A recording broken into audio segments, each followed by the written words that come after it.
I was standing in my backyard in Boise, Idaho, staring at 3 perfectly good firewood seasoning racks when Patricia Henderson showed up at my fence with that look on her face. "Harrison Owens, those have to go," she announced, waving a clipboard at me like it was some kind of legal document blessed by the Supreme Court itself. I had just moved into this neighborhood 6 months ago, a quiet subdivision called Meadowbrook Estates. The house was perfect, the neighbors seemed normal enough, and the HOA fees were reasonable. What nobody told me was that Patricia Henderson, our HOA president, had made it her personal mission to police every single blade of grass, mailbox color, and apparently firewood storage solution in the entire community. "What are you talking about?" I asked, setting down the log I'd been about to stack. "These are just firewood racks." Patricia's lips pursed into that tight line that I'd already learned meant trouble. She was maybe 55, with short blonde hair that looked like it had been styled with a ruler, and she always wore these pastel cardigans that somehow made her look both harmless and terrifying at the same time. According to Section 7.3 of the HOA covenants, no structures may be erected on the property without prior approval from the Architectural Review Committee, she said, reading directly from her clipboard. "These racks constitute unapproved structures." "They're not structures," I said, trying to keep my voice level. "They're just metal frames for drying firewood. I need to season this wood for winter." "Well, you should have thought about that before you put them up without approval," Patricia said. "You have 7 days to remove them or you'll be fined $500 per rack, per week." She turned on her heel and marched away before I could even respond, leaving me standing there with my mouth open like an idiot. That evening, I called my buddy Marcus, who had warned me about HOAs before I bought the place. "Dude, they're just firewood racks," he said, laughing. "She can't be serious." "She seemed pretty serious," I replied, looking out my window at the offending racks. They were simple frame metal structures, about 4 feet tall and 6 feet long, designed to keep firewood off the ground so air could circulate and dry it out properly. I'd bought them specifically because Idaho winters could be brutal, and I wanted to rely less on my electric heat and more on the wood-burning fireplace that had been one of the selling points of the house. "What are you going to do?" Marcus asked. "I have no idea." The next morning, I decided to do some research. I pulled out my copy of the HOA covenants, conditions, and restrictions, that thick document everyone signs but nobody reads. Section 7.3 did indeed say something about structures requiring approval, but it was clearly talking about sheds, gazebos, and permanent additions to the property. The definition of structure in the glossary was vague enough to drive a truck through. I spent my lunch break at work drafting an appeal to the HOA board. I explained that the racks were temporary, movable, and purely functional. They weren't changing the property in any permanent way. I even included photos showing how they were tucked against my back fence, barely visible from the street or neighboring properties. 3 days later, I got a response. It was a form letter with Patricia's signature at the bottom. "Your appeal has been reviewed and denied." The racks constitute structures under Section 7.3. Please remove them within the original 7-day timeline or face fines. "You've got to be kidding me," I muttered. I tried calling Patricia directly, but she didn't answer. I left a voicemail explaining that I'd done research, that the racks were clearly not what the covenant intended to regulate, and that I was happy to discuss a compromise. She never called back. On day 6, I came home from work to find a violation notice taped to my front door. It was printed on bright yellow paper, impossible to miss, and it detailed my violation in bold red letters. My neighbor across the street, An older guy named Tom who'd lived here for 20 years was getting his mail when he saw me raiding it. "Patricia get you too?" he asked, shaking his head. "You've dealt with this before." "Oh yeah," Tom said, walking over. 3 years ago she made me take down a bird feeder because it was an unapproved decorative element. Last year she went after the Kowalskis for having the wrong shade of beige on their shutters. The woman's got nothing better to do than make everyone's life miserable. "There has to be something I can do," I said. Tom shrugged. "Most people just give in. It's easier than fighting, but if you want to make a stand, more power to you." That night I couldn't sleep. The principle of the thing was eating at me. These weren't decorative structures. They weren't hurting anyone. They were functional tools for preparing firewood. The whole situation felt absurd, like something out of a satirical movie about suburban life. The next morning was day 7. I made a decision. I wasn't moving the racks. By noon, another notice appeared on my door. "Violation continues. Fines now in effect. $1,500 due immediately." I called my real estate agent, Jennifer, who'd sold me the house. "Can they actually do this?" I asked. "Unfortunately, yes," she said with a sigh. "When you bought the property, you agreed to abide by the HOA rules. They have pretty broad authority. But that doesn't mean they're always right. Have you considered getting a lawyer?" I hadn't, mostly because I didn't want to spend money on legal fees over firewood racks. But $1,500 in fines, with more coming every week, would add up fast. Maybe a lawyer was the cheaper option. Jennifer gave me the name of a property rights attorney she'd worked with before, someone who specialized in HOA disputes. His name was Richard Morrison, and his office was in downtown Boise. I called and got an appointment for that same afternoon. Richard's office was in one of those modern buildings with lots of glass and exposed brick. He was younger than I expected, maybe 40, with glasses and a friendly demeanor that immediately put me at ease. "Tell me everything," he said, pulling out a legal pad. I explained the whole situation, from Patricia's first visit to the mounting fines. I showed him photos of the racks and my copy of the HOA covenants. Richard listened carefully, making notes. When I finished, he leaned back in his chair and smiled. "This is interesting." "Interesting how?" "The HOA is interpreting structure in the broadest possible way," he said. "But that's not how property law works. There's actually a fairly established legal definition of what constitutes a structure versus personal property or ornamental fixtures." "Ornamental?" I asked. "These aren't ornamental.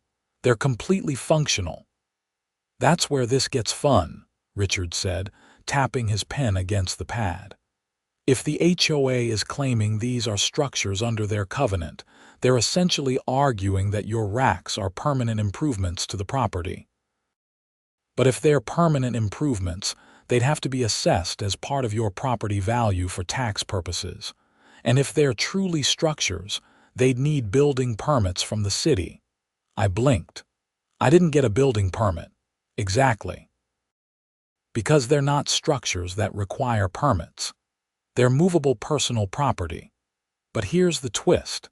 If we argue that position, the HOA might pivot and claim they are ornamental structures, like garden decorations or landscape features, which some HOAs do regulate separately."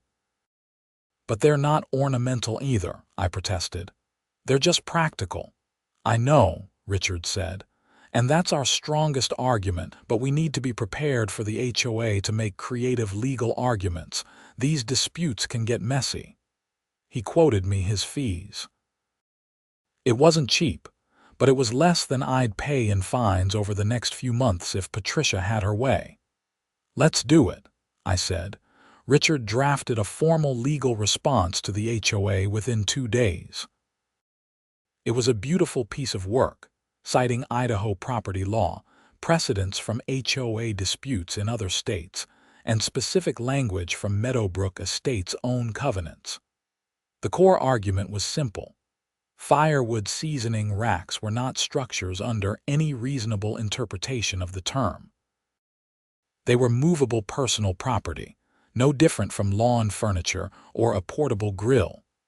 The HOA's response came a week later. Patricia had apparently consulted with the HOA's attorney, a guy named Leonard Briggs who worked for a firm that specialized in association law. His letter was 3 pages of dense legalese, but the summary was clear.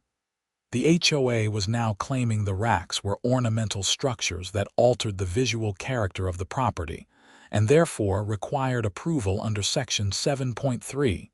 I called Richard immediately. "Ornamental, are they serious?" "Completely serious," Richard said, though I could hear the amusement in his voice. "This is actually better for us. They've shifted their argument, which means they're acknowledging their original interpretation was weak. Now they're trying to claim that functional equipment is decorative. That's insane." "Welcome to HOA law," Richard said. "Here's what we do next. We request a formal hearing with the HOA board. Under Idaho law and their own bylaws, you're entitled to present your case in person before they can continue assessing fines."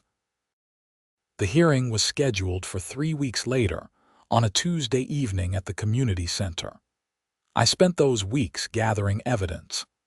I took photos of the racks from every angle, showing how they were simple metal frames with no decorative elements whatsoever. I printed out product descriptions from the manufacturer, emphasizing their functional purpose. I even got a letter from a professional arborist explaining the importance of properly seasoning firewood, and how racks like mine were standard equipment for anyone who heated with wood. Marcus helped me prepare my presentation. "You need to stay calm," he advised. "Don't let Patricia get under your skin. Stick to facts." The night of the hearing, I arrived early with a folder full of documents and a pit in my stomach. The community center was a bland beige building with fluorescent lights and that specific smell of old carpet that all community centers seem to have. The meeting room was set up with a long table at the front for the board members and rows of chairs for residents. Patricia was already there, of course, along with 4 other board members I recognized from the neighborhood. There was Donald Schmidt, a retired accountant who always wore bow ties. Karen Whitmore, a real estate agent whose face appeared on bus benches all over Boise. Trevor Young, who owned a local restaurant chain. And Melissa Farnsworth, a stay-at-home mom who seemed perpetually overwhelmed. Richard arrived 5 minutes before the meeting started, carrying his briefcase and wearing a sharp suit. "Ready?" he asked. "As I'll ever be." The meeting started with standard HOA business, discussions about landscaping contracts and pool maintenance schedules. I sat through 20 minutes of mind-numbing administrative details before Patricia finally called my case. "Item 7, she announced. "Violation hearing for 428 Sage Creek Drive. Harrison Owens, unauthorized structures." I stood up, my heart pounding. Richard came with me to the front of the room. Patricia read out the charges formally. "Mr. Owens has erected 3 metal structures in his backyard without prior approval from the Architectural Review Committee, in direct violation of Section 7.3 of our covenants. He was notified of this violation on September 12th and given 7 days to remove the structures.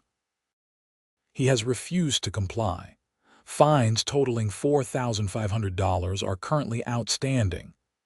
"That's not entirely accurate," Richard said smoothly.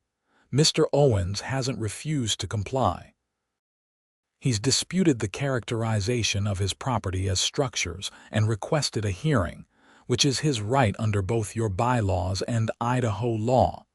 Patricia's jaw tightened. "The board has already ruled that these are structures. With respect, Mrs. Henderson, That determination is exactly what we're here to discuss, Richard said.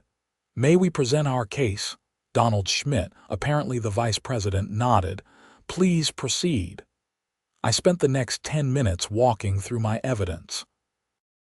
I explained how the racks worked, why they were necessary, and how they were no different from dozens of other items people kept in their yards. Ladders, wheelbarrows, outdoor furniture. I showed photos proving they weren't visible from the street and barely noticeable even from neighboring properties. These aren't structures, I concluded. They're tools, equipment, and they're temporary. I can move them anywhere I want, anytime I want. They don't change the property in any permanent way. Richard took over from there, diving into the legal arguments. He cited case law from Idaho and neighboring states, all supporting the distinction between structures and personal property. He pointed out that the HOA's own covenant defined structures as permanent or semi-permanent improvements, and explained how movable racks didn't meet that definition. Then he addressed their new claim. The HOA has recently shifted to calling these ornamental structures, Richard said. But there's nothing ornamental about them. They have no decorative elements. They're not painted, not designed to be aesthetically pleasing, not positioned for visual effect. They're functional equipment, pure and simple. To claim otherwise is to stretch the definition beyond any reasonable interpretation. Karen Whitmore raised her hand. But they do affect the visual character of the neighborhood.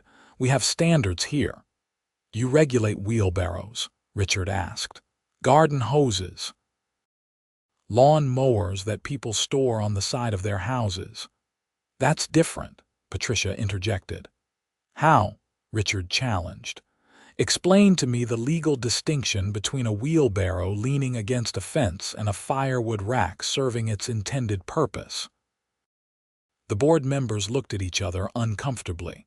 Patricia opened her mouth, closed it, then opened it again. The difference is that Mr. Owens' racks are larger and more visible. From where? Richard asked. We've submitted photos showing they're tucked against his back fence, barely visible from any neighboring property and completely invisible from the street. Meanwhile, 3 houses down, there's a full-sized boat parked in a driveway, visible to everyone. That's allowed, but functional firewood racks aren't. Trevor Young spoke up for the first time. I actually think he has a point. Patricia shot him a look that could have melted steel. The covenant is clear. Actually, Mrs. Henderson, the covenant is ambiguous, Richard said. Which is why we're here. And under Idaho law, ambiguous covenant provisions must be interpreted in the least restrictive manner possible. The courts have been very clear about that. The board asked to deliberate privately. Richard and I stepped out into the hallway while they discussed. How do you think it went? I asked. Hard to say, Richard admitted. Patricia's dug in, but some of the other board members seemed receptive. The problem with these hearings is they're not truly independent. The same people who issued the violation are the ones judging the appeal. We waited for 30 minutes before they called us back in. Patricia's expression told me everything I needed to know before she even spoke. The board has deliberated and our decision is unanimous, she said, though Trevor Young wouldn't meet my eyes. The structures remain in violation of Section 7.3. The fines stand and will continue to accrue weekly until the violation is corrected. I felt my face flush hot. This is ridiculous. You have the right to appeal to the full membership at the annual meeting, Donald Schmidt said quietly, almost apologetically. Or you can pursue legal action if you believe the board has acted improperly. Oh, we'll be pursuing legal action, Richard said. His friendly demeanor had evaporated, replaced by a cold professional edge. And I want to be very clear about something. If this proceeds to court and Mr. Owens prevails, which I'm confident he will, The HOA will be liable not only for his legal fees, but potentially for damages related to selective enforcement and abuse of authority. I'd encourage the board to reconsider. Patricia's face had gone red. This meeting is adjourned. Outside in the parking lot, Richard put a hand on my shoulder. I know that's not the outcome you wanted. What now? I asked. Now we file in district court. We'll request an injunction to stop the fines while the case is pending, and we'll sue for declaratory relief establishing that your racks don't violate the covenant. How long will that take? A few months, probably. Maybe longer if they want to drag it out. I drove home feeling defeated. When I pulled into my driveway, I sat in my truck for a long time just staring at my house. This was supposed to be my dream home, my fresh start after a messy divorce. Now it was turning into a nightmare over something as stupid as firewood. Tom was outside watering his lawn. He waved and I got out to talk to him.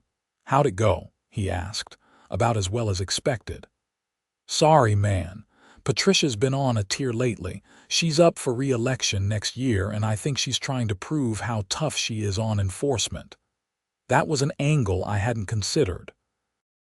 Is anyone running against her? Tom shrugged. Usually nobody wants the job. It's all hassle and no pay. But people are getting fed up. Maybe someone will step up. Over the next few days, word spread through the neighborhood about my hearing.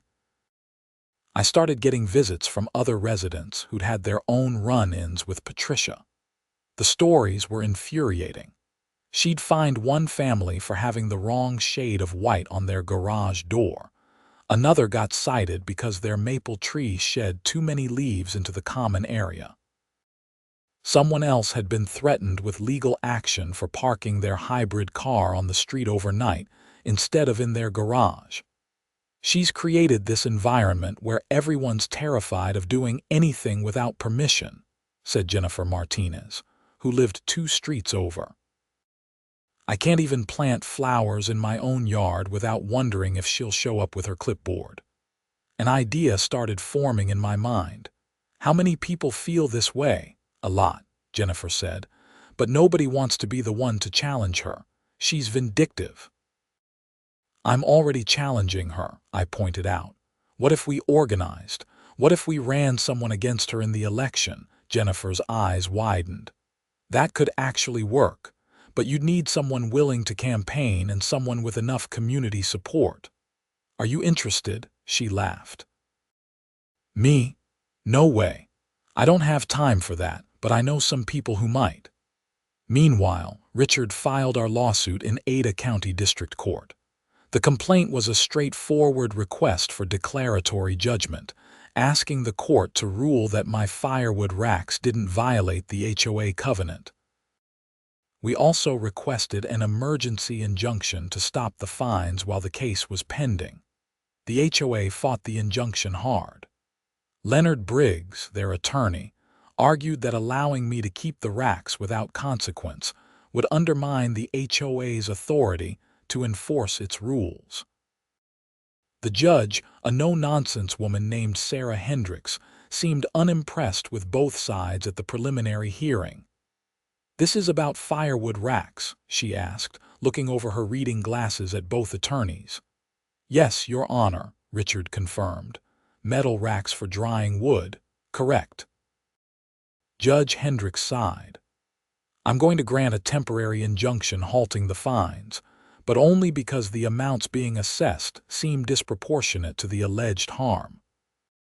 However, Mr. Morrison, your client needs to understand that the ultimate question of whether these racks violate the covenant is a factual determination that will require a full hearing.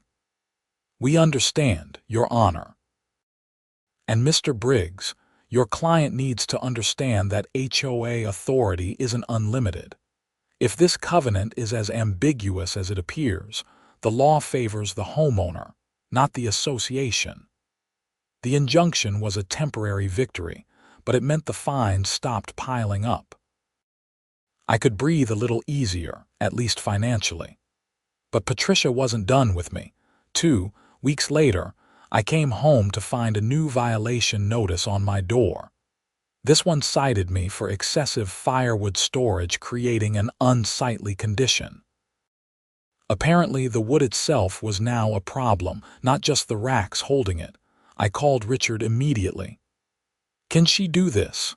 Technically, yes, if there's a covenant provision about yard maintenance and appearance. Let me check. He called back an hour later. There is a provision about maintaining properties in a neat and orderly fashion, but it's extremely vague. The problem is, she's opening a new front in this war. She's going to keep finding things to cite you for until you either give up or move. That's harassment. Possibly. If we can prove a pattern of selective enforcement and retaliatory action, we might have grounds for a separate claim. Do you know if she's citing other people for similar things? I don't think so, I said, but then I remembered something. Wait, Tom across the street has a woodpile too. And the Johnsons 3 houses down have one that's way bigger than mine. Take photos, Richard said immediately. Document everything. If she's only going after you, that's evidence of selective enforcement. I spent the next weekend walking around the neighborhood with my phone, discreetly photographing every woodpile, stored ladder, garden tool, and outdoor item I could find that was arguably similar to my racks or stored firewood. The evidence was overwhelming. At least a dozen homes had firewood, many of it just piled on the ground without any racks at all. Several had much larger and more visible storage solutions than mine. Armed with this evidence, Richard filed an amended complaint adding claims for selective enforcement and harassment. The lawsuit was getting serious now, and I could tell the HOA was starting to worry. Leonard Briggs reached out to Richard with a settlement offer. I could keep one rack if I removed the other 2 and agreed to screen them from view with landscaping. That's not good enough, I told Richard. I need all 3 racks, and I shouldn't have to spend money on landscaping to hide functional equipment that's already barely visible. I thought you'd say that, Richard replied. I'll tell them we're not interested. The lawsuit discovery process began, which meant both sides had to exchange documents and information. Richard subpoenaed the HOA's enforcement records for the past 5 years, and what we found was eye-opening. Patricia had ramped up enforcement dramatically since becoming president 3 years ago.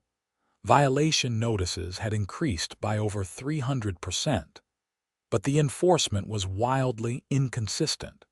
Some homeowners got cited for tiny infractions while others got away with much more serious violations. Even more interesting, several of the homes that never received violations were owned by Patricia's friends or the other board members. Karen Whitmore had a decorative trellis in her front yard that was clearly a structure requiring approval under Section 7.3. Yet there was no record of her ever requesting or receiving that approval. Donald Schmidt had replaced his driveway with expensive pavers in a completely different color than approved for the neighborhood, but his file showed no violations. This is textbook selective enforcement, Richard said, spreading the documents across his conference table. And it gets better. Look at this. He showed me a series of email exchanges between Patricia and Leonard Briggs. In them, Patricia explicitly stated that she wanted to make an example out of me to discourage other homeowners from questioning the board's authority. That's evidence of retaliatory motive, Richard explained. She's not enforcing the covenant in good faith. She's using it as a weapon. Can we use this in court? Absolutely. In fact, I think we should amend the complaint again to add a claim for abuse of process. As the legal case developed, I kept working on the political angle. Jennifer Martinez had introduced me to a guy named Robert Chen who'd served on the board years ago, before Patricia's time. Robert was fed up with her authoritarian approach and willing to run against her in the election. "Someone needs to restore some sanity to this HOA," Robert said when we met at a coffee shop downtown. "Patricia's turned it into her personal fiefdom." We started organizing quietly, reaching out to disgruntled homeowners and building a coalition. The annual meeting where the election would take place was still 4 months away, but we wanted to be prepared. Robert was level-headed, fair-minded, and actually understood the purpose of an HOA: to maintain common areas and handle shared expenses, not to micromanage every aspect of people's lives. Meanwhile, the court case was scheduled for a hearing in December. Judge Hendricks had consolidated all our claims into a single proceeding. The discovery process had taken months, but now it was time for the main event. The night before the hearing, I barely slept. Richard had prepared me to testify, but I was still nervous. This wasn't just about firewood racks anymore. It was about the principle of the thing, about standing up to someone who abused a small amount of power to make other people's lives miserable. The courtroom was smaller than I expected, a modern space with blonde wood and large windows. Judge Hendricks presided from her bench with an air of someone who'd seen everything and wasn't impressed by any of it. Richard presented our case methodically. He walked through the covenant language, explaining why my racks didn't constitute structures under any reasonable interpretation. He presented evidence of selective enforcement, showing photos of dozens of other properties with similar or worse violations that had never been cited. He showed the emails proving Patricia's retaliatory motive. I testified about why I needed the racks, how I'd bought them in good faith with no idea they'd cause a problem, and how Patricia had targeted me specifically while ignoring similar situations throughout the neighborhood. Under Richard's questioning, I stayed calm and factual. Then Leonard Briggs cross-examined me. He tried to make me seem unreasonable, like I was just a troublemaker who refused to follow community rules. "Mr. Owens, you agree that you signed the covenant when you purchased your property?" he asked. "Yes. And you agree that the covenant gives the HOA authority to regulate structures? It gives them authority to regulate actual structures, yes, but my racks aren't structures." "That's for the HOA to determine, isn't it?" "No," I said firmly. "That's for the court to determine. Otherwise, the HOA could call anything a structure and ban it. They could ban mailboxes or lawn furniture or garden hoses." "That's absurd," Briggs said. "Is it? Because that's the logical extension of your argument. If the HOA can unilaterally decide what counts as a structure without any legal limitation, they have unlimited power." Judge Hendricks interrupted. "Mr. Briggs, I think Mr. Owens makes a fair point. Let's move on." Patricia testified next, and she was her usual rigid self. She insisted the racks were structures, that they were ornamental, that they violated the visual standards of the community. Under Richard's cross-examination, though, she struggled. "Mrs. Henderson, you've seen the photos of other properties with firewood storage, correct?" Richard asked. "Yes." "Why haven't those homeowners been cited for violations? Each situation is evaluated on its individual merits. But Mr. Owens' situation has less visual impact than many of those other properties. His racks are against his back fence, barely visible.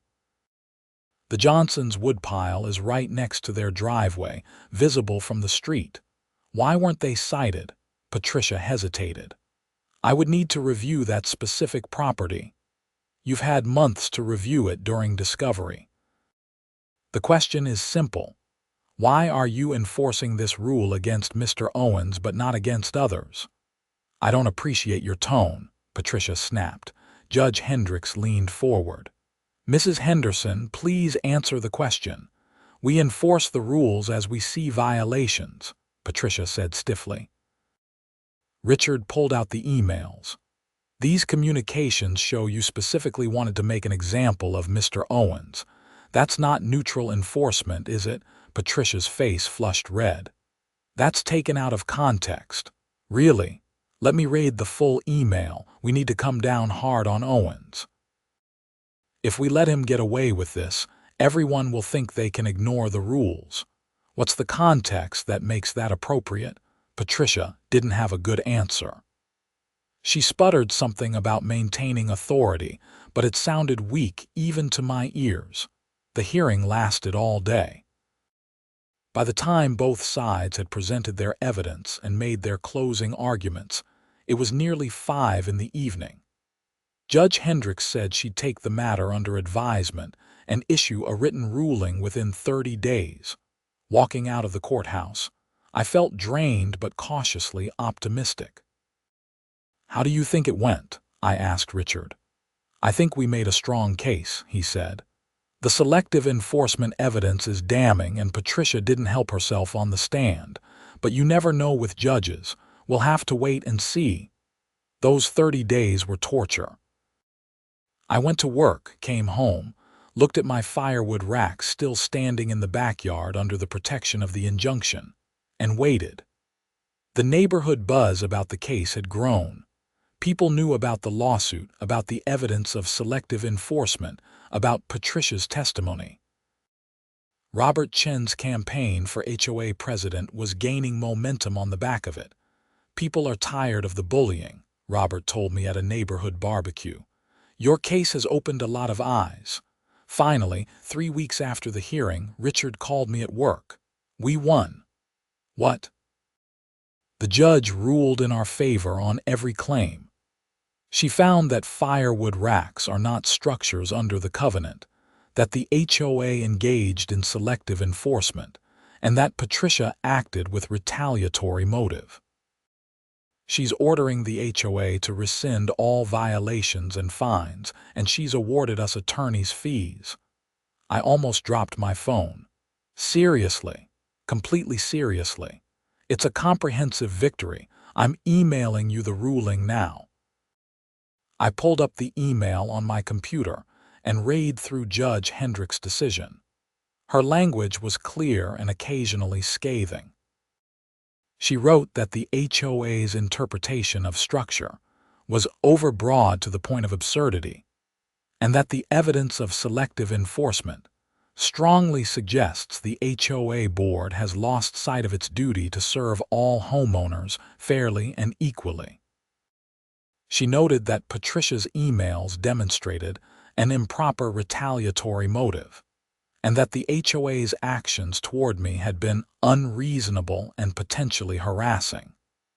The ruling ordered the HOA to pay Richard's legal fees, which totaled about $15,000. It also formally declared that my firewood racks did not violate any covenant provisions, and that the HOA was barred from taking any enforcement action against me related to them. That evening, I celebrated with Marcus over beers at our favorite pub downtown. "You actually did it," he said, shaking his head in amazement. "You beat an HOA." "Richard beat them," I corrected. "I just stood my ground." "Still, man, that takes guts. Most people would have just moved the racks." "I probably should have," I admitted. "It would have been easier. But I'm glad I didn't."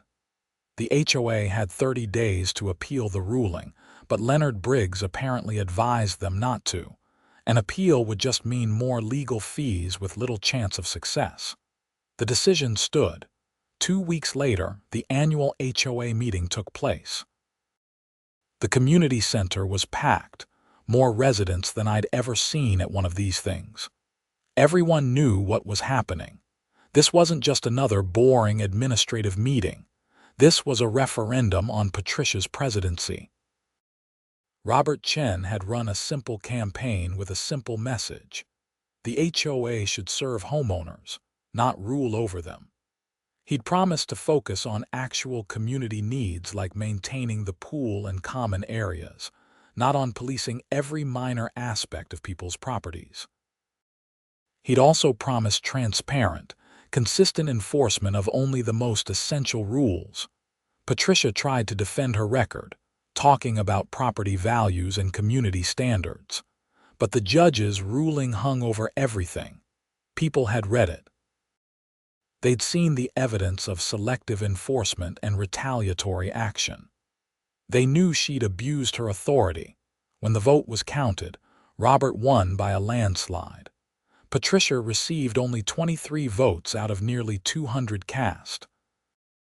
The other board members who'd enabled her, including Karen Whitmore and Donald Schmidt, were also voted out in favor of new candidates who'd run on Robert's coalition ticket.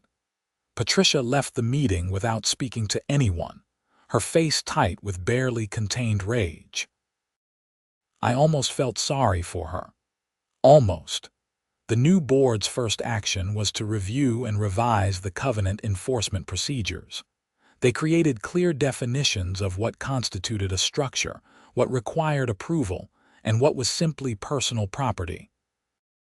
They established an appeals process with actual independent review. They committed to enforcing rules consistently across all properties. Robert called me a few days after taking office. "I want to thank you," he said. "If you hadn't fought this, Patricia would probably still be running things. Your lawsuit exposed everything that was wrong with how she operated." "I just wanted to keep my firewood racks," I said, laughing. "Sometimes the small things matter most," Robert replied. Life in Meadowbrook Estates improved dramatically after that. The atmosphere of fear and paranoia that Patricia had created dissipated. People started enjoying their homes again, instead of constantly worrying about violation notices. The HOA went back to focusing on what it should have been doing all along: maintaining shared spaces, organizing community events, and handling basic administrative needs. My firewood racks stayed right where they were, now fully vindicated by both the courts and common sense. As winter approached, I filled them with seasoned wood and enjoyed countless fires in my fireplace, each one a small victory against petty tyranny. Tom from across the street built his own firewood racks the next spring. So did several other neighbors. Nobody said a word. The new board approved a sensible policy. Racks were fine as long as they were reasonably sized and not placed in front yards. Problem solved with about 5 minutes of reasonable discussion. I ran into Patricia one day at the grocery store several months later. She turned her cart around and went down a different aisle to avoid me. I didn't chase her down. What would be the point? She'd lost, completely and thoroughly, both in court and in the court of public opinion. Her petty quest for control had backfired spectacularly. Richard Morrison became my go-to attorney for everything after that. He'd proven himself to be smart, principled, and effective. When I refinanced my mortgage a year later, he handled the legal work.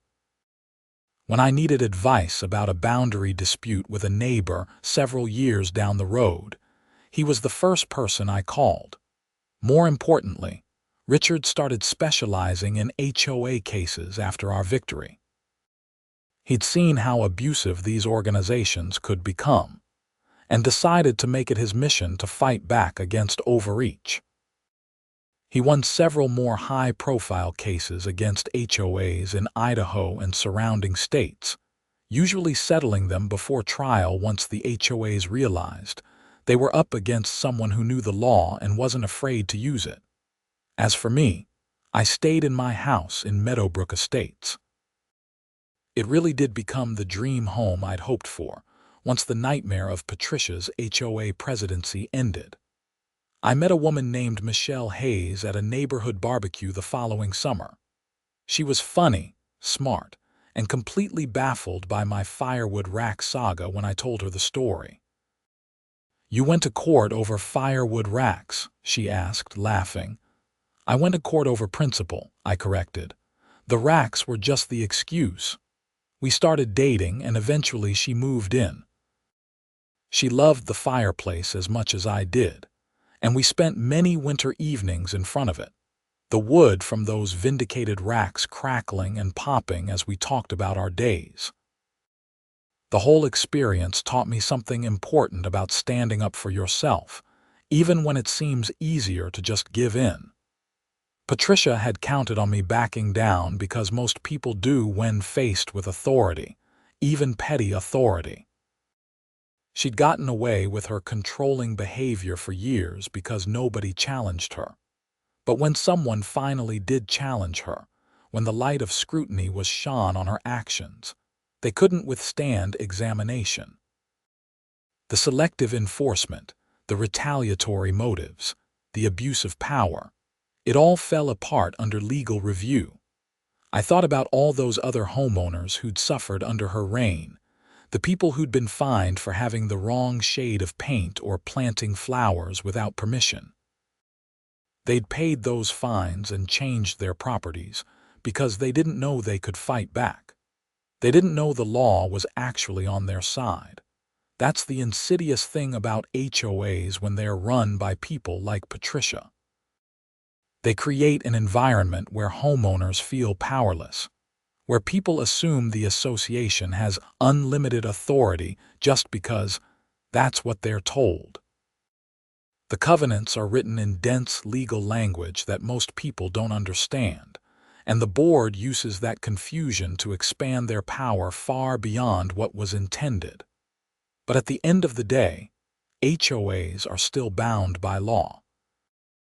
They can't violate property rights just because a covenant gives them broad authority. Courts will step in when an HOA oversteps, when they act arbitrarily or discriminatorily, when they lose sight of their actual purpose. My firewood racks became something of a neighborhood legend after all this. People would drive by just to see them, these simple metal frames that had sparked a legal battle and toppled a HOA president. Some thought I was crazy for fighting over something so minor. Others saw me as a hero who'd stood up to a bully. I was neither, really. I was just a guy who wanted to heat his house with wood, and didn't think that should require navigating an absurd bureaucratic nightmare. The fact that it turned into such a big deal said more about Patricia and the HOA culture she'd created than it did about me. Robert Chen served 2 terms as HOA president and did an excellent job. He focused on actual improvements to the community, oversaw a major renovation of the neighborhood pool and clubhouse, and handled disputes with a level head and a commitment to fairness. When he stepped down after 6 years, he'd completely transformed the association's reputation. The new president after Robert was a woman named Linda Torres, who continued his sensible approach. By then, the Patterson era was just a bad memory, a cautionary tale about what happens when someone uses a small amount of power badly. I sometimes wondered what Patricia was doing now, whether she'd learned anything from the experience. Probably not. People like that rarely do. They're so convinced of their own rightness, so sure that their way is the only way, that even complete defeat doesn't change their fundamental worldview. But that wasn't my problem anymore. My problem had been firewood racks, and that problem was solved. They stood in my backyard, weathered by several years of Idaho seasons, still doing exactly what they were designed to do, keeping firewood off the ground so air could circulate and dry it properly. Sometimes the most important victories are the small ones. Sometimes standing your ground over something that seems minor sends a message that resonates far beyond the immediate situation. My firewood racks represented more than just a place to store wood. They represented the right of homeowners to use their property in reasonable ways without facing harassment from petty bureaucrats. That's a principle worth fighting for, whether it's about firewood, garden decorations, or any of the countless other ways HOAs try to micromanage people's lives. The law provides protections for property owners, but those protections only matter if people are willing to assert them. I kept copies of Judge Hendrick's ruling in my filing cabinet. Every now and then, someone from the neighborhood or even from other HOAs around Boise would contact me asking about my case. I'd share the documents and Richard's contact information. Several other homeowners ended up using the precedent from my case to fight their own HOA battles. That ripple effect, the way standing up for yourself can help others do the same, might have been the most satisfying part of the whole experience. Patricia had made people afraid for years. My lawsuit, and especially the comprehensive victory, showed that the fear was unwarranted. HOAs could be challenged. Their authority had limits. Homeowners had rights. The wooden logs in those racks burned warm and bright each winter, but the warmth of knowing I'd done the right thing, that I'd fought back against someone who needed fighting, that lasted year-round. Every time I looked at those racks, I felt a quiet sense of satisfaction. Michelle and I got married 3 years after my HOA battle. The wedding was in our backyard, a small ceremony with close friends and family. Someone made a joke about making sure the decorations didn't violate any HOA rules, and everyone laughed. Even I could laugh about it by then. We had kids eventually, 2 boys who grew up playing in that same backyard. I taught them about wood, about how to stack it properly, about the satisfaction of preparing your own heat for winter. I also taught them about standing up for yourself, about not letting anyone push you around just because they have a title or a position of minor authority. "But Dad," my older son asked when he was about 10, "couldn't you have just moved the racks and avoided all that trouble?" "I could have," I admitted. "And maybe I should have. It certainly would have been easier." "So why didn't you?"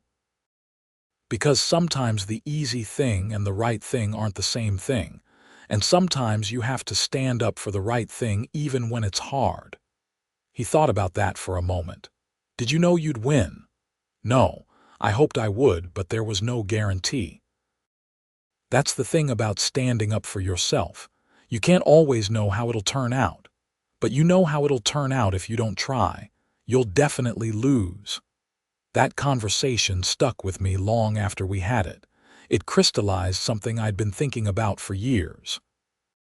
The HOA battle had been about more than firewood racks or even property rights. It had been about the kind of person I wanted to be, the kind of example I wanted to set.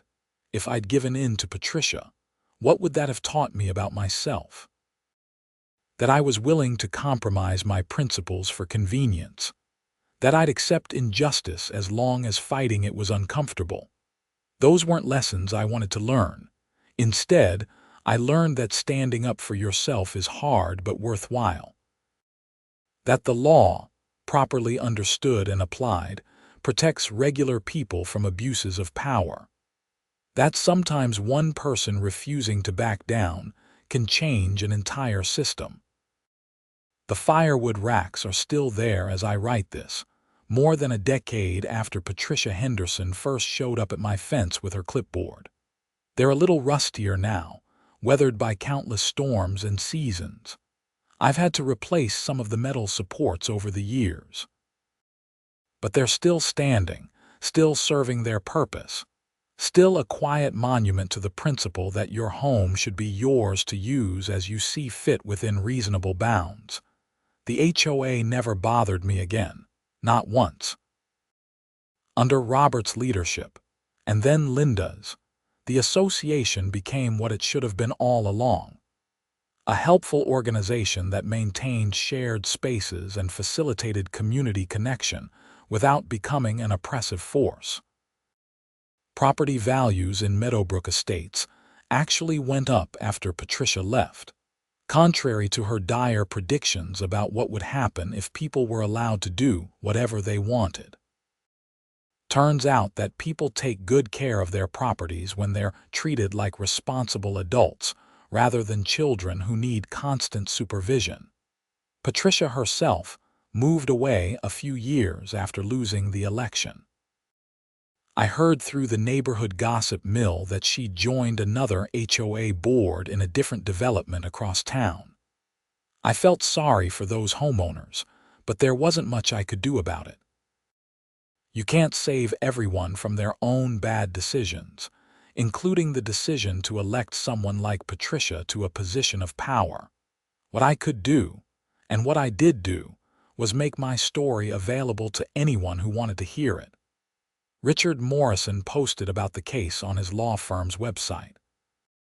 Local news picked it up as a human interest story. I even gave a talk at a property rights conference in Sun Valley about my experience. The response was overwhelming. Hundreds of people reached out with their own HOA horror stories. Many had been fighting similar battles in isolation, thinking they were alone.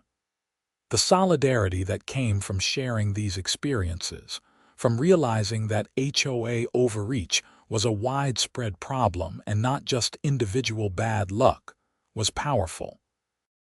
Some municipalities around Idaho even started passing laws to rein in HOA authority, establishing clearer standards for what they could and couldn't regulate. My case was cited in several of these legislative debates as an example of why such protections were needed. None of that would have happened if I just moved my firewood racks when Patricia first demanded it. The consequences of standing your ground can ripple out in ways you never anticipate. Looking back now, I'm grateful for the whole experience, even the stressful parts. It taught me about the law, about myself, and about the importance of community. It brought Richard Morrison into my life as a friend and ally. It contributed to positive changes in how HOAs operate in Idaho, and it gave me a good story to tell. Plus, I got to keep my firewood racks exactly where I wanted them. In the end, isn't that what property rights are all about?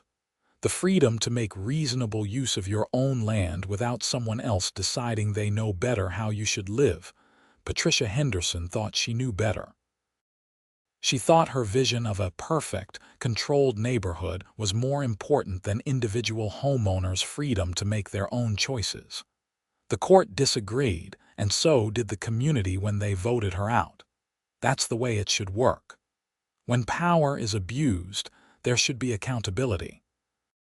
When someone oversteps their authority, there should be consequences. Sometimes those consequences come through the legal system, like they did in my case. Sometimes they come through democratic processes, like the election that removed Patricia. Ideally, they come through both. The sun is setting now over Boise, casting long shadows across my backyard. My firewood rack stands silhouetted against the orange sky, ready for another winter.